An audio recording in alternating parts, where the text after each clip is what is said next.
अस्सलाम वालेकुम नाजरीन, TCN ब्रॉडकास्ट के साथ मैं हूँ आपकी मेज़बान शाबिंदा फरजीन। नाजरीन, आखिरकार दुनिया को होश आ ही गया। वो दुनिया जो एक तवील अरसे से खामोश तमाशाई बनी गज़ा के निहत्ते अवाम पर टूटते मुजालिम को देखती रही, आखिरकार उसकी बेहिस्सी में एक जंबिश आई है। अक़वाम मुत्तहिदा की जनरल असम्बली में गज़ा में फौरी गैर मशरूत और मुस्तकिल जंगबंदी के हक में भारी अक्सरियत से मंजूर की जाने वाली करारदाद न सिर्फ एक सिफारती कामयाबी है, बल्कि ये मजलूम फ़लस्तीनियों के लिए एक इखलाकी फतह और उम्मीद की रोशनी भी है। गजा जहाँ जिंदगी कई दिहाइयों से महसूर है, जहाँ हर नया दिन बमों, बारूद और लाशों का तोहफा लाता है, वो अब एक बार फिर आलमी ज़मीर को झंझोड़ने में कामयाब हुआ है। आखिरकार दुनिया ने वो देखा जो वो अरसे से देखने से गुरेज कर रही थी।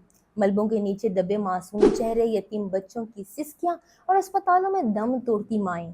अनगिनत बच्चे, बूढ़े और बेगुनाह शहरी ना खत्म होने वाली इस जंग के ईंधन बन चुके हैं, और अब जाकर एक ऐसी आवाज सुनाई दी है जो इस जुल्म के खिलाफ है, जो इंसानी वकार की बहाली की नवीद देती है। नाज़रीन, ये करारदाद उस वक्त सामने आई है जब इसराइली हमले गजा में जिंदगी के हर शोबे को मफलूज कर चुके हैं। अस्पताल तबाह हो चुके हैं, स्कूल मलबे का ढेर बन गए हैं, पीने का पानी नायाब है और लोग फाका कशी का शिकार हैं।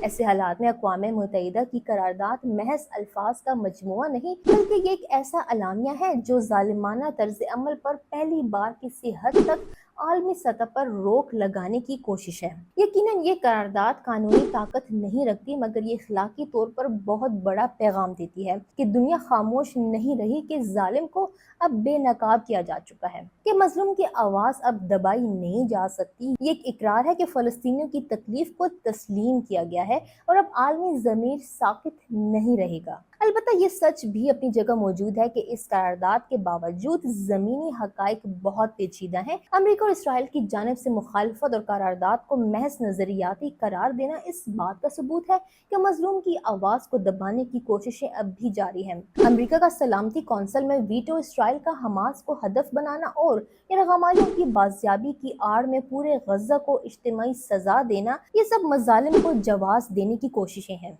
लेकिन इस बार दुनिया की अक्सरियत ने इन दलाइल को मुस्तरद कर दिया है। पाकिस्तान, तुर्की, इंडोनेशिया, मलेशिया और कई यूरोपीय ममालिक ने इंसानियत की बुनियाद पर ऐसी करारदाद की हिमायत की है। आलमी राय आमा अब इसराइल की अस्करी हिकमत अमली को नहीं, बल्कि इंसानी इक़दार को तरजीह देने लगी है। यह लम्हा महज एक सिफारती फतह नहीं, बल्कि आलमी सियासत में एक इखलाकी मोड़ भी है। अब दुनिया को इस करारदाद को आलमी जामा पहनाने के लिए इक़दाम करना होंगे। इमदादी काफिलों को गजा पहुंचाना होगा, महसूर इलाकों को आज़ाद करना होगा और सबसे बढ़कर जंग को रोकना होगा। अगर अब भी कुछ ना किया गया तो ये करारदाद भी कागजी रह जाएगी और गजा के जख्म मजीद गहरे हो जाएंगे। आखिरकार ये वक्त सिर्फ हमदर्दी का नहीं, बल्कि अमल का वक्त है। दुनिया को सिर्फ करारदादें मंजूर नहीं करनी, बल्कि मजलूमों के हक में अमली कदम भी उठाने होंगे। और जब तक ऐसा नहीं होता, गजा की फरियाद आलमी ज़मीर पर दस्तक देती रहेगी। अक़वाम मुत्तहिदा जनरल असम्बली में गजा जंग बंदी की करारदाद भारी अक्सरियत से मंजूर। अमेरिका, इसराइल और 10 दीगर ममालिक ने करारदाद की जमानत में वोट दिया है। अक़वाम मुत्तहिदा की जनरल असम्बली ने करारदाद मंजूर करते हुए गजा में फौरी और गैर मशरूत और मुस्तकिल जंग बंदी का मुतालबा किया है, जिसमें इंसानी इमदाद तक रसाई को भी यकीनी बनाने की अपील की गई है। नाज़रीन, वाज़ेह रहे कि इससे कबल अमेरिका ने गुज़िश्ता हफ्ते सलामती कौंसिल में इसी नौयत की करारदाद को वीटो कर दिया था। 193 रुकनी जनरल असम्बली में पेश की गई इस करारदाद के हक में पाकिस्तान समेत 149 ममालिक ने वोट दिए, जबकि 19 ममालिक ने राय शुमारे में हिस्सा नहीं लिया। अमेरिका, इसराइल और 10 दीगर ममालिक ने करारदाद की मुखालफत में वोट दिया है। करारदाद में जोर दिया गया कि शहरियों को भूखा रखना जंगी हरबे के तौर पर काबिल मुज़म्मत है और इंसानी इमदाद तक गैर कानूनी रुकावटें या शहरियों को बका के लिए लाजमी अशिया से महरूम रखना नाकाबिल कबूल है।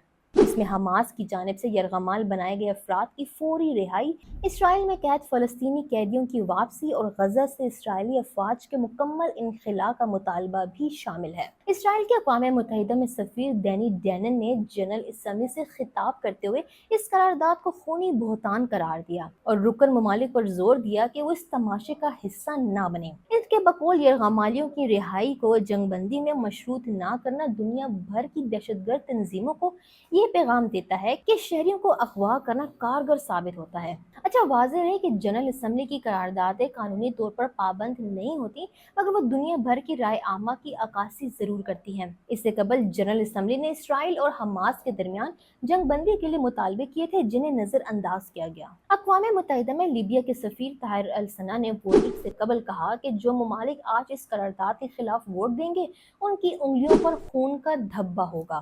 امریکہ نے گزشتہ ہفتے سلامتی کونسل میں پیش کی گئی اس طرح کی قرارداد کو یہ کہہ کر ویٹو کر دیا تھا کہ یہ امریکی قیادت میں جاری جنگ بندی مذاکرات کو نقصان پہنچا سکتی ہے۔ پاکستان نے اپنے اصولی موقف کو برقرار رکھتے ہوئے اس قرارداد کی حمایت کی اور اس کے حق میں ووٹ دیا۔ دفتر خارجہ کے مطابق پاکستان نے جنرل اسمبلی کے پلیٹ فارم سے ایک بار پھر فلسطینی عوام سے اپنی غیر متزلزل حمایت کا اعادہ کیا ہے۔ ترجمان دفتر خارجہ کا کہنا تھا کہ یہ قرارداد محض خواہشات کا اظہار نہیں بلکہ بین الاقوامی برادری کی اجتماعی قانون و اخلاقی ذمہ داریوں کا اعتراف ہے۔ پاکستان فلسطینی عوام کے وقار، حق خود ارادیت اور انصاف کے لیے اس وقت تک کھڑا رہے گا جب تک ان کے ناقابل تنسیق حقوق کو تسلیم نہیں کیا جاتا اور 1967 سے پہلے کی سرحدوں پر مبنی ایک خود مختار، آزاد اور متحد فلسطینی ریاست جس کا دارالحکومت القدس ہو قائم نہیں ہو جاتی۔ اقوام متحدہ کی جنرل اسمبلی کی جانب سے غزہ میں فوری، غیر مشروط اور مستقل جنگ بندی کی قرارداد کی منظوری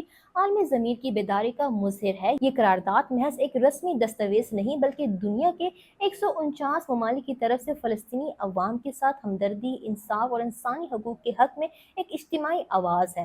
اگرچہ جنرل اسمبلی کی قراردادیں قانونی طور پر نافذ العمل نہیں ہوتی، لیکن یہ عالمی رائے عامہ کی طاقتور عکاسی ضرور کرتی ہیں اور ان کا اخلاقی وزن کسی بھی فوجی یا سفارتی اقدام سے کم نہیں ہوتا۔ ناظرین، یہ قرارداد اس وقت سامنے آئی ہے جب غزہ مسلسل بمباری، محاصرے اور شدید انسانی بحران کا شکار ہے۔ خوراک، پانی، ادویات اور دیگر بنیادی سہولیات کی شدید قلت ہے، جبکہ لاکھوں افراد بے گھر ہو چکے ہیں۔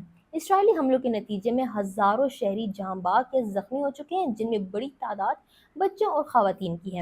ایسے میں عالمی برادری کی یہ متحد آواز مظلوم فلسطینیوں کے لیے ایک امید کی کرن ہے۔ تاہم دوسری جانب امریکہ اور اسرائیل نے قرارداد کی مخالفت کی ہے اور ان کے نزدیک اس قرارداد کا وقت اور نوعیت حماس کو فائدہ پہنچا سکتی ہے۔ امریکہ کا کہنا ہے کہ یہ اقدام اس کے زیر قیادت جاری سفارتی کوششوں کا سبوتاژ کر سکتی ہے، جبکہ اسرائیل کا دعویٰ ہے کہ جنگ بندی سے پہلے یرغمالیوں کی واپسی کو یقینی بنانا ضروری ہے۔ یہ موقف نہ صرف انسانی ہمدردی کے اصولوں سے متصادم ہے بلکہ اس سے فلسطینیوں کی اجتماعی سزا کا تصور بھی جنم لیتا ہے، جسے بین الاقوامی قانون ناقابل قبول قرار دیتا ہے۔ اور حقیقت یہ ہے کہ اب فیصلہ کن مرحلہ آ چکا ہے۔ اقوام متحدہ کی قرارداد ایک سمت ضرور متعین کرتی ہے، مگر اصل امتحان اس وقت شروع ہوتا ہے جب ان اصولوں کو عمل میں لایا جاتا ہے۔ جنگ بندی کی نگرانی، انسانی امداد کی فراہمی اور قیدیوں کا تبادلہ وہ اہم امور ہیں جن پر عالمی طاقتوں کو فوری اور عملی قدم اٹھانے کی ضرورت ہے۔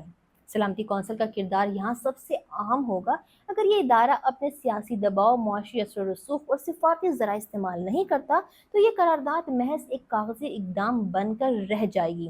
دنیا کے طاقتور ممالک کو یہ فیصلہ کرنا ہوگا کہ آیا وہ عالمی انصاف، امن اور انسانی وقار کے اصولوں پر کھڑے ہونا چاہتے ہیں یا جغرافیائی مفادات کو اور سیاسی اتحادیوں کے دباؤ میں آ کر اپنی اخلاقی حیثیت کو داؤ پر لگانا چاہتے ہیں۔ ناظرین، غزہ کی تقدیر اب ان طاقتور بین الاقوامی تنظیموں اور علاقائی قیادت کے ہاتھ میں ہے جو آنے والے دنوں میں اس قرارداد کو عملی شکل دے سکتے ہیں۔ یہی وقت ہے جب دنیا کو ثابت کرنا ہوگا کہ اقوام متحدہ صرف اجلاسوں اور تقاریر کا فورم نہیں بلکہ انسانی جانوں کے تحفظ اور ظلم کے خلاف ڈٹ جانے والا ایک مؤثر ادارہ بھی ہے۔ ناظرین، کیا آپ کو بھی لگتا ہے کہ واقعی اسرائیل جو ہے جنگ بندی کے قریب ہے اور واقعی فلسطین کو ان تمام مظالم سے نجات ملنے والی ہے یا نہیں؟ اپنی قیمتی رائے سے نیچے کامنٹس میں ہمیں ضرور آگاہ کیجیے اور اگر آپ کو یہ ویڈیو پسند آیا ہو تو اس کو لائک اور شیئر کرنا نہ بھولیں۔ ہمیں فالو کریں سوشل میڈیا پر اور وزٹ کریں ہماری ویب سائٹ گاؤں نیوز، ہر لمحہ ہر خبر آپ کے ساتھ۔